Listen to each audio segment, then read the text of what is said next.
तर आज मी तुमच्यासोबत माझ्या काही सिलेक्टिव्ह इयरिंग्सचं कलेक्शन शेअर करणार आहे. तर हे इयरिंग्स मी एका एक्झिबिशनमधून घेतले होते, जे टिपटॉप प्लाझाला लागलं होतं ठाण्याला. आणि हे 500 रुपीजचे घेतले होते मी. खूप छान आहे आणि घातल्यावर खूप छान दिसतात. त्याच्यानंतर हे इयरिंग्स रेझिनचे आहेत. 2 दिवसापूर्वी हे पण मी एका एक्झिबिशनमधूनच घेतलेत आणि मल्टी कलरचे आहेत. सगळ्याच ड्रेसवर जातील. हे अजून मी वापरले नाही, फक्त आता व्लॉगसाठीच मी शूट करताना ते बाहेर काढले.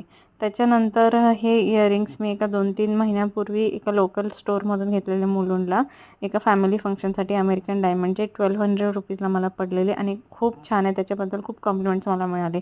हे इयरिंग्स काहीतरी 10 वर्ष जुने आहेत. माझ्या कॉलेजला होते तेव्हापासून मी अजून सांभाळून ठेवलेत. हे इयरिंग्स मला माझ्या फ्रेंडने, मी डी फार्मसीच्या फर्स्ट इयरला होते तेव्हा गिफ्ट केलेले. मी ते अजून घातलेले नाही आहे.